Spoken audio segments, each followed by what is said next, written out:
एक बार एक लड़का था जो गुणी कलाकार, दिखने में अच्छा और बहुत बुद्धिमान था। जैसे एक स्वाभाविक नेता, ऐसा कोई जिसे हर कोई अपनी टीम में चाहता था, मगर वह बहुत स्वार्थी और गुस्सैल भी था। जब उसे गुस्सा आता, वह बहुत खराब चीजें बोलता और करता, इतना कि उसके आसपास कौन है इसका भी लिहाज नहीं रखता था।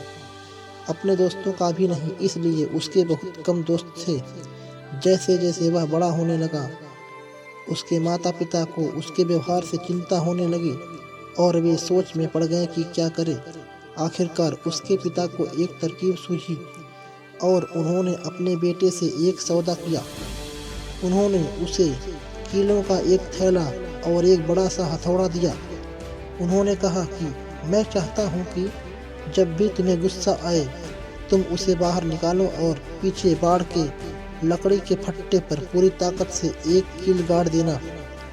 वो मोटी लकड़ी के फट्टे मौसम की मार झेल झेल कर लोहे से सख्त हो चुके थे और हथौड़ा भारी था, इसलिए ये काम इतना आसान नहीं था जितना लगता था।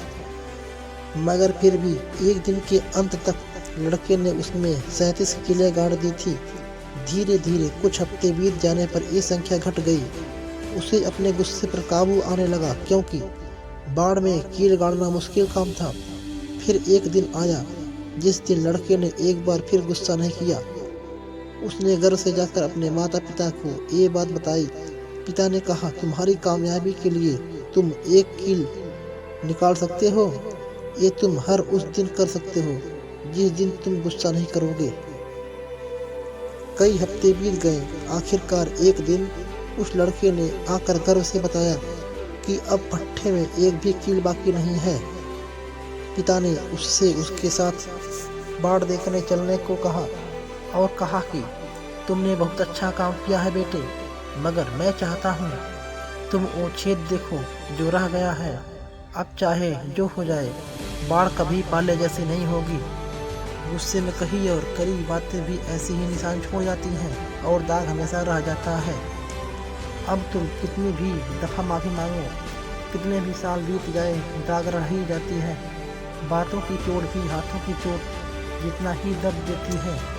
लोग इस बाढ़ से ज़्यादा कीमती हैं और वो हमारी मुस्कान, हमारी कामयाबी का कारण बनते हैं। कुछ हमारे दोस्त बनकर हमारी खुशियों और दुख में हमारे साथ होते हैं। इसका अर्थ है कि हमको सबको प्यार और इज्जत से रखना चाहिए, इसलिए हमें कम से कम दाग देने हैं। दोस्तों, कितना ज़रूरी सबक है ना। और एक बात जो हम सबको बार बार याद रखनी चाहिए, सबको कभी ना कभी गुस्सा आता है, तब असली इम्तिहान वह है कि हम उसका क्या करते हैं। अगर हम समझदार हैं तो हम अपना समय पुल बनाने में लगाएंगे, ना कि बाढ़।